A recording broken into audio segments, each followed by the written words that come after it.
Paris est tombé. Le drapeau de l'islam radical sur Jeanne d'Arc. Un cri d'alarme pour l'Italie-Paris est tombé. Ce n'est pas une exagération, ni un simple slogan choc. Le 1er juin 2025 restera dans l'histoire comme le jour où la France a vu le cœur de son identité profanée, humiliée, piétinée. Dans les rues ensanglantées de la capitale, dévastées par une guérilla urbaine sans précédent, de jeunes islamistes, nés et élevés en France, mais étrangers à toute valeur européenne, ont commis un acte qui crie vengeance vers le ciel. Ils ont hissé un drapeau palestinien, symbole d'une idéologie djihadiste et anti-occidentale, sur la statue de Sainte Jeanne d'Arc, place des Pyramides. Ce n'était pas une simple manifestation, ni une protestation spontanée. C'était une véritable démonstration de force, une déclaration de guerre lancée par ceux qui, profitant de décennies de laxisme aveugle et de multiculturalisme raté, entendent aujourd'hui réécrire les règles, imposer la charia, effacer notre histoire. 3 morts.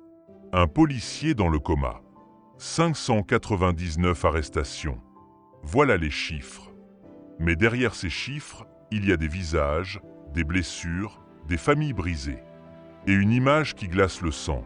Le visage de la pucelle d'Orléans, symbole de la résistance chrétienne et de la foi contre l'envahisseur, obscurci par le drapeau de l'islam radical. Mais cette profanation n'est pas seulement une insulte à la mémoire historique. C'est une attaque directe contre le cœur sacré de la civilisation chrétienne européenne. Jeanne d'Arc n'était pas une simple patriote. Elle était une martyre du Christ, une jeune paysanne appelée par Dieu à défendre la France et la foi chrétienne contre l'invasion étrangère et les hérésies qui menaçaient l'Église. Jeanne s'est battue pour la victoire du Christ roi et de l'Église catholique, sacrifiant sa jeune vie pour un idéal de justice et de foi. Brûlée vive par les Anglais, trahie par les puissants, elle fut réhabilitée par l'Église et proclamée sainte, devenant le symbole éternel de la résistance des peuples chrétiens contre l'envahisseur et contre l'hérésie. Aujourd'hui, voir son image souillée par un drapeau islamiste est un signal clair. La guerre contre le Christ et contre l'Église n'est pas terminée, elle a simplement changé de visage. Les ennemis du Christ ne sont plus seulement des soldats en armure. Ils se cachent derrière une idéologie satanique qui prône la haine, la violence et l'oppression. Ils sont alliés à d'autres ennemis de la foi, globalistes, progressistes, politiciens corrompus, faux prêtres et évêques qui bradent l'Église au monde, trahissant l'Évangile et la croix. Derrière la profanation de Jeanne d'Arc se cache le projet d'effacer l'histoire, la culture et la foi chrétienne de l'Europe pour construire un continent sans Dieu, sans racines, facile à soumettre à des pouvoirs occultes. Paris est tombé. Et l'Italie? Ceux qui pensent que c'est un problème français se trompent lourdement. Milan est déjà sur la même voie. Les émeutes du Nouvel An 2025 sur la Piazza Duomo, avec des centaines de jeunes migrants qui ont saccagé le centre-ville, sont le signe que, même ici, la bombe sociale est sur le point d'exploser. Et pendant que les citoyens honnêtes tremblent, la politique se soumet. À Monfalcone, la mère Anna Maria Sizun lutte seule contre les mosquées illégales et les prédicateurs extrémistes, tandis que la gauche et des prêtres traîtres, comme Don Flavio Zanetti, bradent des espaces chrétiens pour permettre les festivités de l'Eid al-Adha. À Padoue, le centre islamique La Sagesse est un cauchemar pour les habitants, inquiets pour la sécurité de leur quartier. À Bologne, plus de 50 mosquées poussent comme des champignons, financées par le Qatar qui alimente le prosélytisme et la haine envers l'Occident.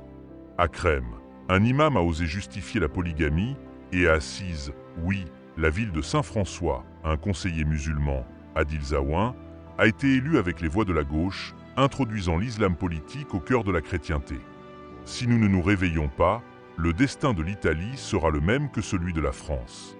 Selon les projections démographiques, les musulmans pourraient atteindre 10% de la population d'ici 2050.